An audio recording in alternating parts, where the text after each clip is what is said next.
findings, we will always ultimately come to the point where darkness sets in. Here we must either admit ignorance or try to bluff. Or we must deny our own ignorance and try to force an opinion or some form of a concept upon others concerning that which we do not know. Now, the light runs out in a number of directions. One of the directions in which one of our deepest problems lies is that the area of the unknown, for most persons, involves the inner lives of other people. We have the greatest amount of light on surfaces. We have a considerable amount of physical light on physical surfaces. We look out as we drive our car, we see the roads, we see the trees, we see the people. There doesn't seem to be any lack of light. But the moment we leave surfaces, either to ascend or descend from the obvious, we begin to come into a twilight region, and from that pass finally to utter darkness.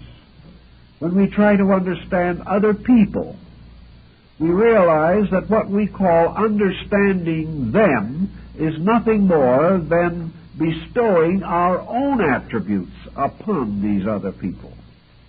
We interpret them only in terms of ourselves. They interpret us only in terms of their own natures. So as far as the facts are concerned, the inside, the inner part of everything is dark. Sometimes it's a little darker than at other times, but there is always a gray shadow there somewhere. The inside of ourselves is dark. We have no real ability to declare with absolute certainty the experience of our own inner life. We live upon a surface, and onto this surface seems to float upward a great deal of subjective material, but we do not know just where it comes from or how it reaches the surface. The depths of ourselves, the depths of other things are strangely dark. The difference between a light area and a dark area for man is also one other thing. In light areas, we have light because we have experienced. Perhaps not now, but sometime. Always where there is light, it means that whatever that light pertains to, we have done. We have actually achieved a distinct victory wherever light seems to cast itself upon other things.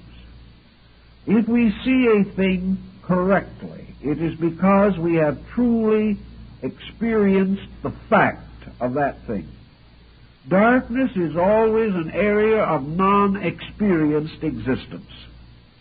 It means that in that particular area we can only depend upon the opinions of others, hearsay, belief, tradition, or at best, second-hand experience transmitted from others. The second-hand experience may cause a certain pre-dawn to break a little. We may see a little gray shadow where the darkness was before, and it looks as though a little light was there. But until we have actually experienced it ourselves, there can be no true light. For this light cannot be reflected from the consciousness of other people. Each person, in his search for light, must light the outside from the inside. There is no escape from this absolute necessity. To grow is then to be able to increase the areas of light. To grow is to gradually take the shadows away from dark areas. And as we take the shadows away, the facts of those areas, now lighted, become available for use. The more of these lighted areas exist, the more certainties we have. Let us take an anthropological point of view for a moment. Our remote ancestors had mostly darkness and very little light. They feared everything. They feared physical darkness. They feared a clump of trees a few hundred feet from the cave where they lived. They feared every animal, every creature. They feared the sky and the winds and the lightning and the thunder. And they bestowed upon practically every energy of nature the power to hurt them. These persons were therefore forced to exist in a vast world of fears.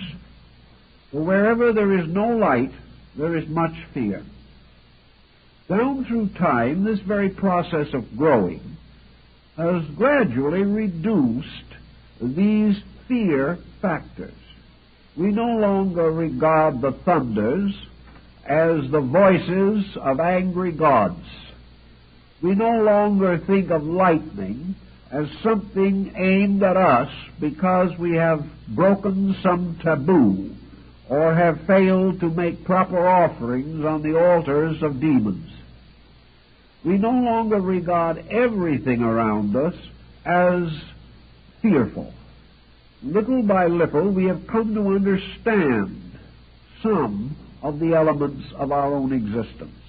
Wherever we have understood, light has come, and on this understanding we have built progress.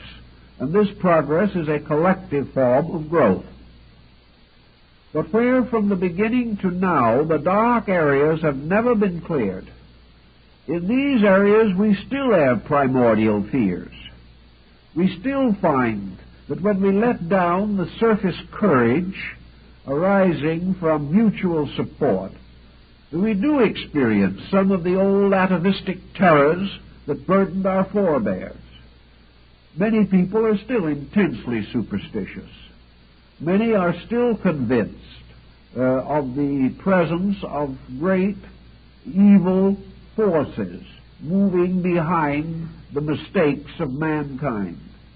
We haven't yet learned that these evils are really a combination of darkness and our own inability to find the light of solution to problems.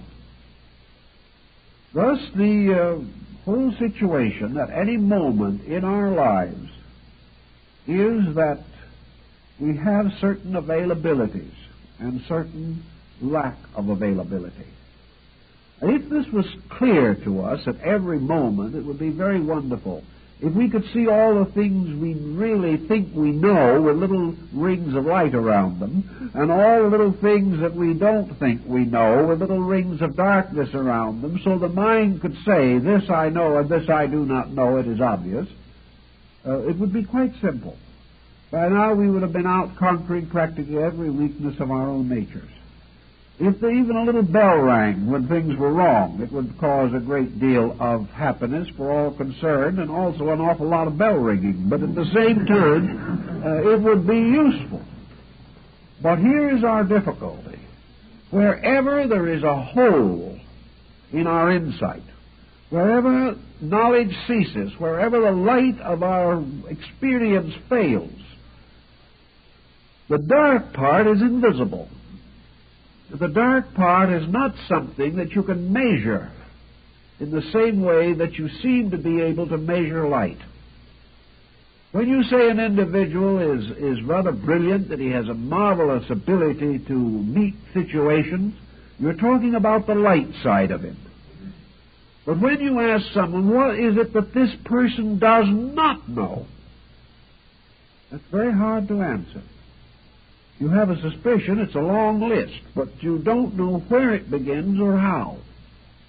When you say to yourself, where do my own certainties end and my own uncertainties begin?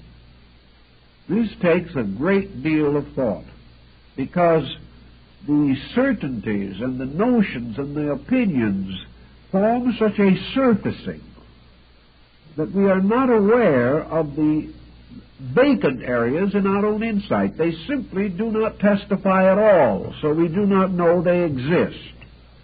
The only way we find out they exist is when we make a very stupid blunder of some kind and wonder how we did it. How could we have missed this entire area of probabilities? It is only under such a condition as that we suddenly become aware of these blind spots in our reason. Otherwise, it just looks as though the light is always there and always abundant, so we keep on living by the light part and allowing the dark part to pass unnoticed. But there's too much dark there. We cannot actually make an adequate adjustment. We cannot be in the presence of so much that we do not know and still at the same time make a good job of living. One way in which we can, of course, come to some conclusions about this subject, at least academically, is to try to list the things that we know, the things that we do not know. It would be quite obvious that the average man probably does not know how to bake a good cake. He has never tried. On the other hand, some of the greatest bakers that have ever lived have been men, so that the problem doesn't present any insurmountable obstacle. But a person will say with some frankness, I don't know how to do this. I've never done it. Now, this is fine as far as it goes, but do we carry this sense of honesty deeply enough? Do we look at a person and say, I do not know how to judge you? Usually we do not. Usually we depend on the light part of our understanding, ignore the dark part, and come to a prejudiced opinion. So this dark area is always a potential area of prejudice. It is always an area in which our opinions, our attitudes, our beliefs are not valuable. And most people cannot live with the idea that they have any ideas, attitudes, or beliefs that are not valuable. We assume that they are all right. And we try to force ourselves beyond the point where our abilities actually will sustain true progress. The answer always is not that you can overcome all this ignorance immediately. No one can. There are many things to be known in this world that man will not be able to know for a very long time. But there is a wonderful strength not only in knowing what you know, but also in knowing that you do not know. This brings with it a certain caution. This causes us to reconsider and to perhaps try a little harder to arrive at a better conclusion. If we are perfectly willing to withhold finality of judgment, perhaps the Scripture was very wise when it pointed out that vengeance belongs to the Lord, and that God will repay, because God alone, apparently, or the principle of universal consciousness which we associate with God, is, at least theoretically, the only consciousness that knows everything. Man does not. Man's knowledge is in the constant process of enlargement, and this enlargement is his growth. Growth must begin by the recognition of what we know, where we are in knowledge, and also the full recognition of that which we do not know. And because the fact that we do not know is the larger equation in most instances, we have to proceed rather cautiously. Knowledge must be extended from foundations established in consciousness. We cannot plunge into some vast abstraction far from the shores of certainty. What we must do in each case is extend the known, carefully, methodically, thoughtfully, to its next areas of probability. We must light near to where light already is. We cannot flash this light into the midst of the darkness and expect to have it very solutional. Growth, then, is a gradual encroachment upon darkness. It is a little more and more of light extending cautiously, carefully, wisely into the unknown. The person can constantly build upon what he already possesses. And as he continues to build, the structure of his consciousness enlarges. The structure of his insight enlarges. And gradually, knowledge leads to experience, which brings further light. Light is always the experience factor. Light is the thing known certainly by having actually experienced that thing. To begin the cycle of growth, then, is to become aware that the so-called ego, or self, is itself in the process of becoming. It is not something that is complete. The ego cannot turn to us the current of universal knowledge. We cannot dig deeply enough into the ego to get any more out of it than is in there.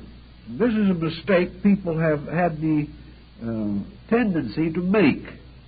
They have assumed that because something is inside of us, this must be infallible. It is not.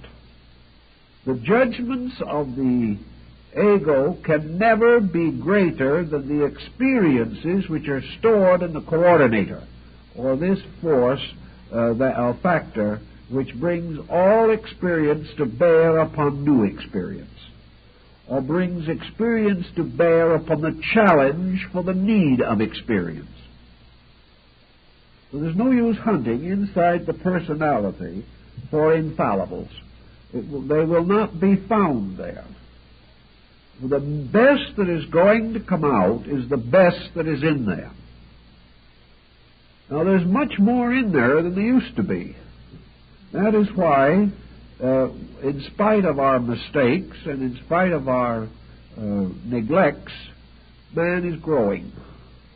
He is growing because little by little the content of the experienced part of knowledge is constantly growing, but slowly, not nearly as rapidly as we wish it would grow. There is also another very tricky factor which you seldom hear discussed, and which does not usually obtrude itself into this problem.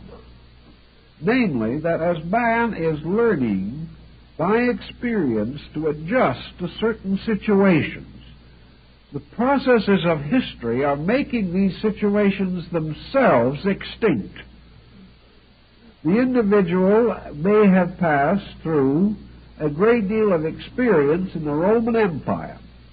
Let's imagine the consciousness learned certain things in the Roman Empire, or in one of 100 previous embodiments.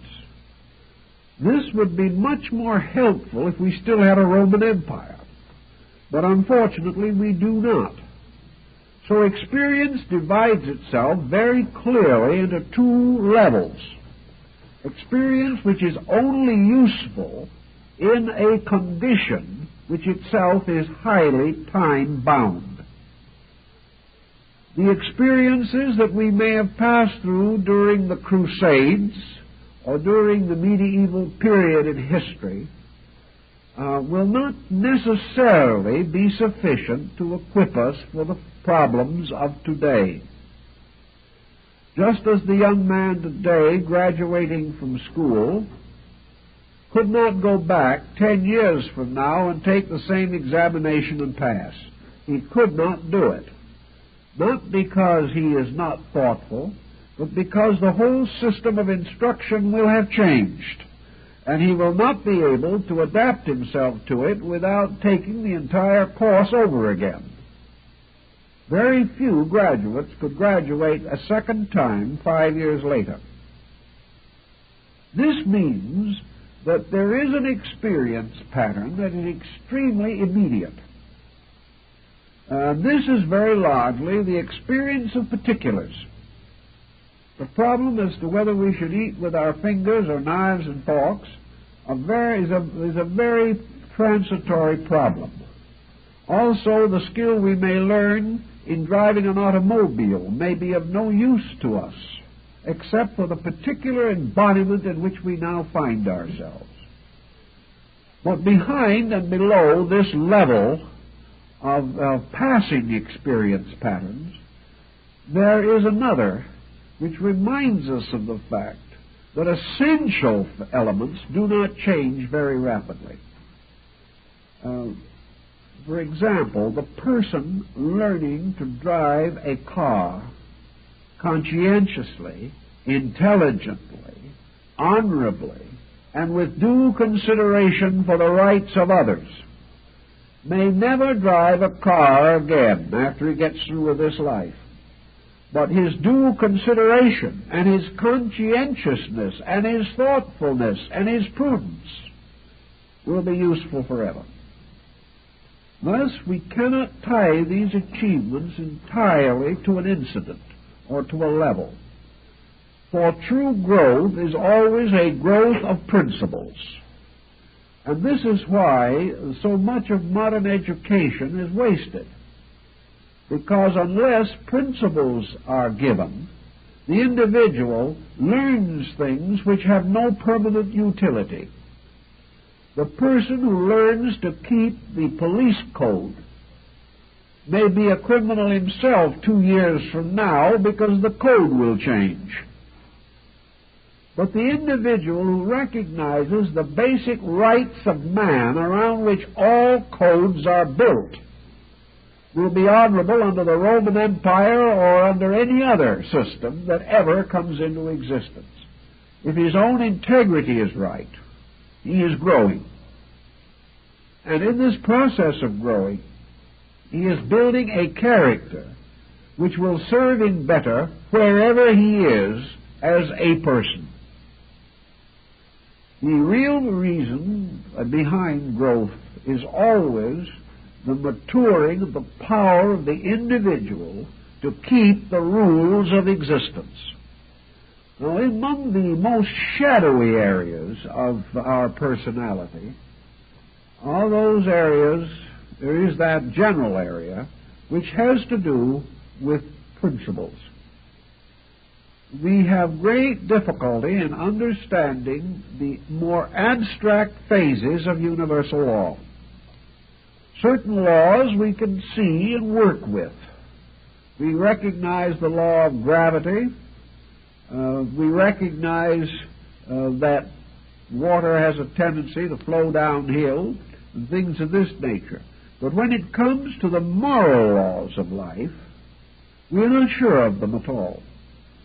And when it comes to the great question of what the universe expects and demands of us, there is really very little uniformity of opinion. These great areas of principles, what is truth, what is beauty, what is love, these great thoughts generally catch us in dark areas. We do not know how to cope with them. When we think of love, we can only think of human affection. It is very difficult for us to conceive of a universal affection. When we think of beauty, we think of it in terms of what we like now. We have no real understanding of its deeper significance. We are subject, therefore, to shifting standards in all these things. When we ask ourselves, what does the universe want me to do next? We are in an area where there is not too much light generally available. A little, perhaps, a little more than we admit sometimes, because we're not always very anxious to do what the universe wants to be done next. It may interfere with what we want to do next. But if it does interfere, and we permit our own purposes to overshadow universal purposes, we're not going to grow directly. We're going to grow the hard way, through having broken faith with the rules of the game. But let's say for the moment that we really want to grow, and we want to do what is next. We want to do what is best for all concerned. We would like not to evade anything. We would like to head into that experience which will most enrich us and will most help us to grow. All philosophy agrees that to make this decision, the first requirement is that we become impersonal. We cannot serve God and Caesar successfully at the same time. Caesar, in this case, being ourselves. We cannot do exactly what we want to do and still be uniquely attentive to the universal plan of things. We're not that far advanced that our own desires will always conform with universal good. This is too much to ask. So the decision must be that before we can decide what is good, we must be willing to accept the decision and do that which is indicated. We must be perfectly willing to put this good above our own personal feelings. This is a conflict. It is always a conflict, and is the reason why all over this world today there are people who have beautiful ideas but are not doing very well with them, actually in practice. But if we really want to grow, and grow as rapidly and effectively as possible, this strange sense of the impersonality of right must be experienced within us. We must say to ourselves truly that the universal will must be done. What is it that the deepest part of my insight concerning existence tells me is the next thing to do? The final end of experience is in itself that it always does point the way to the next thing. But it does not point the way to things 10 or 15 steps removed. Experience almost always tells us why we are right or why we are wrong. But we are not too attentive. So we can say that if the person will place that which is right and that which is necessary and that which is good above his own personal desires, he has a very good chance of being able to estimate the next thing for himself. In a broad, general manner, one thing we can nearly always point out as a formula. Not always, but it is an overwhelmingly common formula. And that is, if it's hard and you don't like it, it's next. Now this is practically Scripture. If it is the thing you say, Lord, deliver me from, that is probably what you should be working on. If it is next to impossible, it is next. Most folks would rather do the things which are easy. This means they would rather repeat previous experience. If they've gotten so good at it for the last 50,000 years that it just practically is automatic, then they're willing to make a supreme effort and do exactly what they intended to. But if it's difficult, if it means that the person has to make some unique and rather unpleasant effort, in the general thought that all effort is unpleasant, if the person finds that it is not the thing that a lazy man can do, if it is not a continuance of the existing pattern, then probably it is high time to do something about it. Another good rule is, if something is hurting you, Your next problem is to find out why. This process of going on, being hurt forever, and simply suffering is not nature's plan. If you are sitting on a hot stove, do not assume for a moment that the infinite requires you to stay there. But it may take a certain amount of energy to jump off the stove. But certainly at that moment, that jump is next. In each instance, the immediate problem is nearly always the challenge. The immediate problem is the thing that must be now faced. And we must gather up all our resources to face it. For the moment we face it, it ceases to be a problem. A problem solved ceases. A problem unsolved comes back and nags us through ages, if necessary. No problem unsolved will ever really disappear. No problem unsolved can be completely left behind. We may push it to one side, we may put it off for the moment, but if it's there, it will come home to us in the end. This process of pushing it off and having it hit back, the process of tossing it to one side and having it bounce back and hit us again, means that the longer we procrastinate a solution, the more we will suffer from the problem. So the growth is the sense or the concept of moving into the problem now. To move into it not with regret, not with pious sense of martyrdom, not with a deep soul-shaking sigh. The problem is to move in on it, solve it, and watch it dissolve. Once we move in upon the problem, experience the power to solve that problem, we have achieved a step of growth. Now, the problems that beset most of us most intimately are of three general kinds. The first is dispositional. We all have faults. We all have plenty of them. But all our faults do not come into focus at any one time. This is lucky.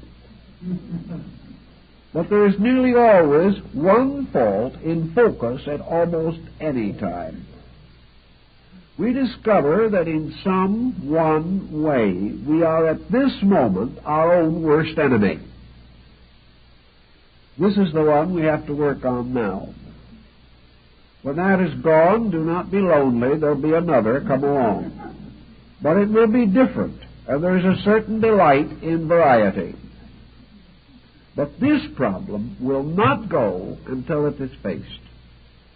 Nearly everyone knows that they have character problems. They can even name them. But if you look into your environment, your business, your home, your social life, your relationship with yourself, your ability to live with other people or work with other people, you will find that there is one besetting situation at this moment that could be improved. That things are not as smooth as they could be, and the reason is somewhere in you. You can say you're tired. You can say you're nervous. You're saying you don't know any better. You're saying that other people just simply prod you along until you can't stand it any longer. But the problem is there, and the problem must be solved. The only way that it can cease to be a problem is to be outgrown. The second type of problem, which nearly everyone faces in the course of their daily life, is adjustment to situations around them. Here we have the individual in the presence of something that he feels he cannot change. Other people will not do what he wants or what he expects them to do or what he believes they should do. But they have the monotonous habit of being there anyway, making things more complicated for this individual. The answer here is now a matter of adjustment relationship. If the situation is essentially bad, then it may require courage to break the situation, to admit that it is wrong and to admit that we're staying in it because of some weakness or some instinct to compromise or dishonesty or some selfishness or some status symbolism. And we are not willing to admit the fact that the pattern itself is bad. Perhaps nature's next lesson in experience is the individual giving up what he wants in order to attain peace of mind without which he cannot survive. This is a decision. If he decides wrongly, nature continues to penalize him. He has to finally decide whether he is going to sacrifice the lesser for the greater or vice versa.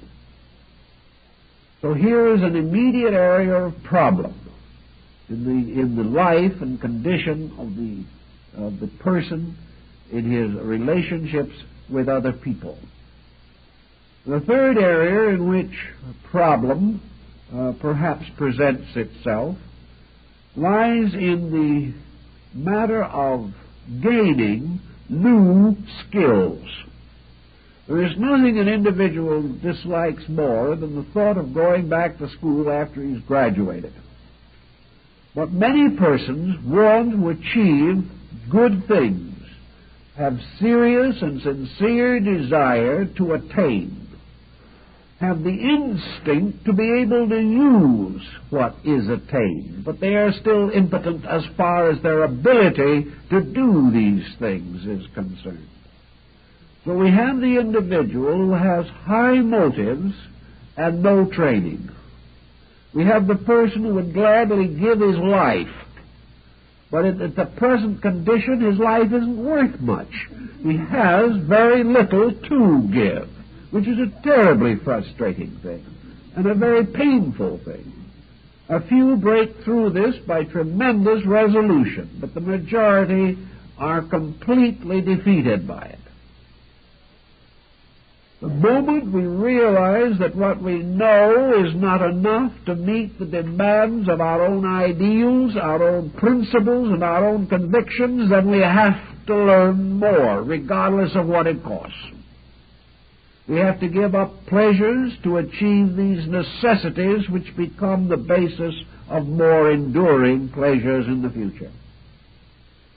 So wherever a person is well-intentioned but helpless, he must in some way correct this by gaining the abilities to do the things that he wants to do and which he realizes need to be done.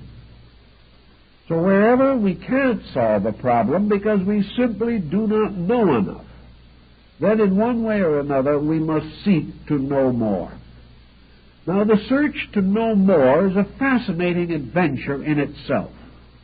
But the desire for knowledge, apart from the proper use of knowledge, is itself a blind alley. The individual does not grow from what he knows alone. He grows from what he does with what he knows. For it is always the action that provides the experience which provides the light which is growth. So wherever we have any of these barriers between ourselves and advancement, we must either relinquish the idea of advancement or else we must overcome the barriers. Nature presses us to overcome barriers. It does this by constantly confronting us with small, nagging situations which we cannot quite handle, but sometimes feel that we ought to be able to. If we reject these small nagging invitations long enough, they heap up into large matters, and we suddenly come headlong into a great monument of neglect or evasion, which seems pretty formidable, and which can hurt us very desperately when we try to break through this kind of a barrier. So always try to get rid of the small things one at a time as they come up. Because if you can do this, they will not make the large things. And each small thing conquered and experienced becomes a new light upon other things. It's very interesting that every drop of experienced consciousness that we have enriches the whole of our total egoic insight. As we get further and further into the true mysteries of light, as we recognize them in the ego itself, we come finally to realize that the end of growth is a mysterious condition of universal light. Now, the moment light is universal, the moment light is not separated by objects. For example, we can imagine that you stand a vase or a cup or a bowl on a table and you light it as you would if you were an artist going to draw a picture of this. The bowl stands out because of contrast. One area is lighted and the other area is not lighted. This results in modeling. It gives the picture its highlights and its shadows, and because of highlights and shadows, the picture exists. If there was nothing but highlight, there would be nothing on the paper, whatever, except light. Thus, if we go on experiencing and increasing light, and continually contribute to the decrease of shadow, we pass finally into the condition of consciousness in which there is no shadow. And this means actually that we have outgrown the entire concept of good and evil, of light and darkness. And the entity or the egoic nature itself becomes simply the center of a universal experience, so far as this experience is possible to us here. Nothing remains as a detail. Nothing can challenge, because the experience has absorbed all of that which is not known. In the experience of totality, the individual completes the possible experiences of egoic existence. This is more or less the concept of samadhi. It is also found in Zen, because the total experience is strangely the end of experience. When there is nothing left to experience, the very factor of experience ceases, because it can only live by conquering the unknown. When there is no longer any unknown, strangely enough, the value of both the known and the unknown cease.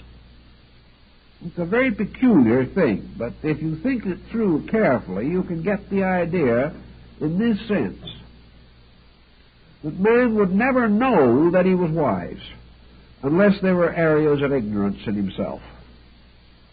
He would never know that he is wiser than anyone else or less wise unless there were other people with whom he could compare himself. He can never tell how far along he is on the road if there are no road markers.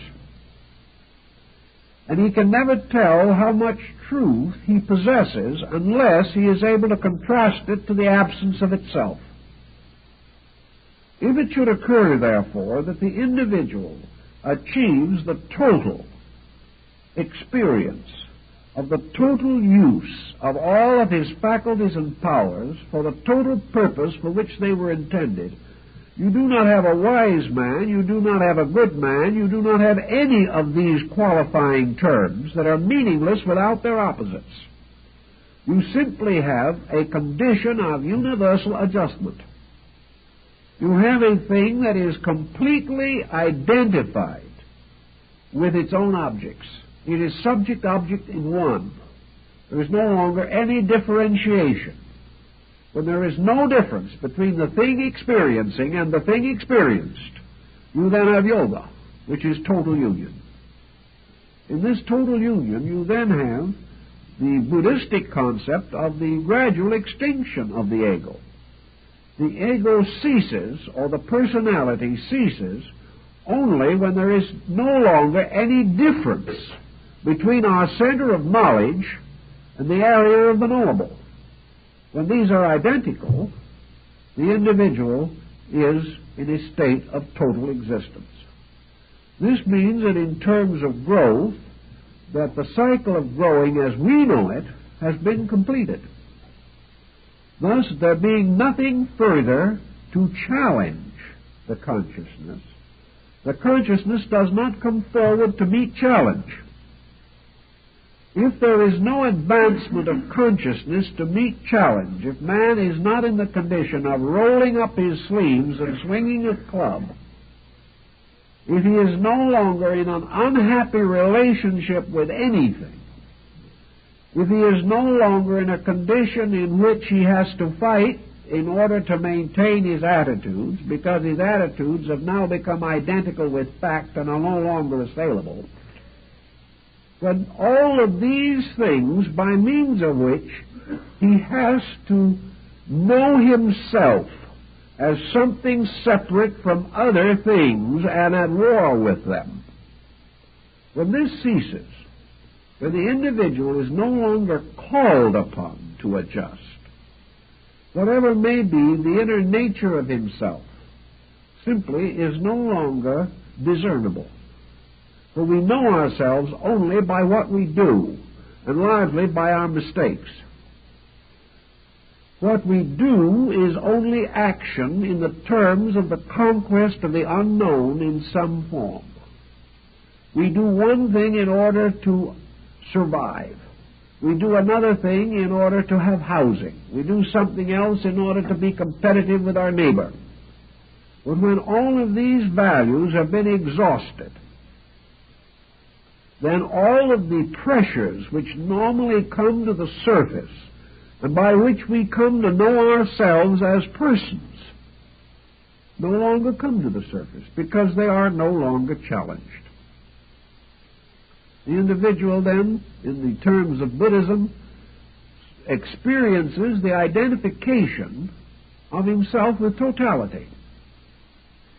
He feels no need anymore to be a person, because he realizes that a person is only a conditioned existence, and that the thing he has been trying to outgrow from the beginning was conditioned existence.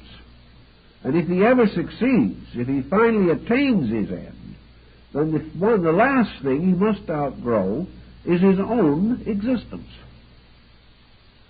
Now, it would seem as though this is a nihilistic point, that by outgrowing his own existence, he simply ceases.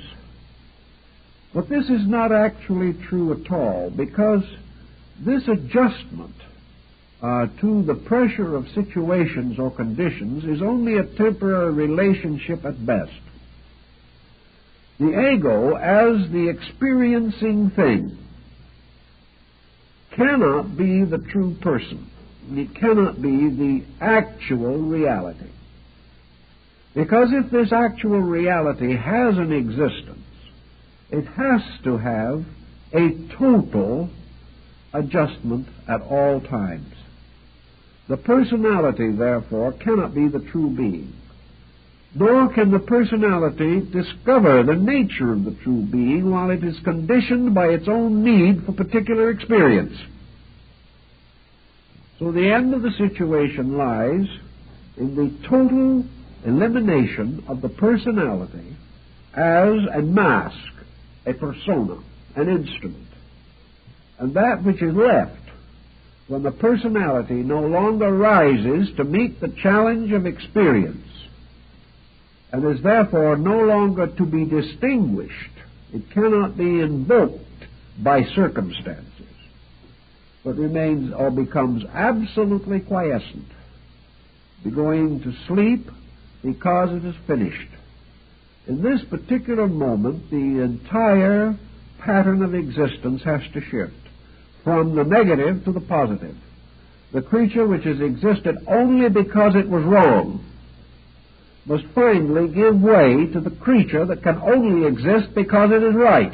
And this is not the way we live. We are not the creature that can only exist because it is right. Therefore, this is another kind of creature. This is a kind of creature we cannot know, because our own experience is not touched by it. But somewhere at the root of existence, at the root of our existence, beyond the individual always trying to get out of trouble, there must be the being that has never been in trouble. The creature that is moving positively rather than negatively. And Buddhism takes the attitude that when we come to the final extinction of this thing which we call the personality in the process of growth, what we are actually doing is moving from a negative to a positive side of our own complete being. In other words, we are the shadow. The shadow of light is our own personal being. The light is a reality, the darkness is the personality. Wherever light and shadow mingle, light stands for the reality that never changes, and darkness for the personality which in itself can never actually experience light. It can sense light. It can experience growth, but it cannot experience the true essence of truth. As we go along then, and there is more and more light and less darkness, there is more and more universality and less personality. And the time has to come when the individual simply changes his polarization. Whatever there is beyond this is a positive growth. A growth by means of true knowing. A growth in which the individual moves toward those ends which are real, instead of constantly moving away from those ends which are not real. So in the very core of this thing, there is this switch about, in which as to the personality by evolution has exhausted its ignorance, that which remains is the beginning of the reality, which then positively unfolds into light. As a plant growing must first dig its roots deep where they are not seen, it seems that the individual in unfolding has to first of all put its taproot deep into the illusion of darkness. And then only after it has subjectively built its dark rootage can it then gradually raise itself into the light and come forth. There is a point in man's evolution when there is this transference, when growth, as this long, difficult process toward attainment, achieves its end and dies in the process. The entire process of man as a person ceases in the fulfillment of itself, and in its place comes the experience of man as a total divine being. And this divine being is not ignorant, is not searching ways out of pain, but is established forever in insight by its own nature, and thus becomes not an involuntary creature growing, but a voluntary being unfolding according to true insight of purpose. Therefore, the negative personality growing up ceases when error ceases. But when error ceases, reality begins. And a being that we do not know, inhabiting a region we cannot fully comprehend, then takes over. And growth becomes merely the unfoldment of the true flower in the eternal light of truth. The bodhisattva state is represented by the lotus. And this lotus opens its petals to light, without resistance, without fear, without burden, without pain. And that which has finally outgrown its humanity comes to experience the dawn of its universal or divine existence. We do not have any words for this, but we do believe that growth finally ends in the end of the need for growth, and that therefore the conditioned existence of man ends in a conditionless state, and that which has striven so hard to climb from darkness into light finds that there is no need of itself after it has completed the climb, but there is something else, something deeper, something eternal in man, which is born in that moment when the struggle against ignorance ceases. So in that very moment when the person dies, phoenix-like, the divine being is born from its ashes. This is an alchemical transmutation, and that which is truly eternal is triumphantly resurrected from all the temporal experiences of time. We cannot hope to understand this state in a conditioned existence, but we can sense within ourselves its reality. And toward the fuller experience of this transition, we hope by growth to attain the virtues necessary for the perfection of ourselves. Well, I think our time is up, so we'll have to let it go for this time, but we'll be with you again next week.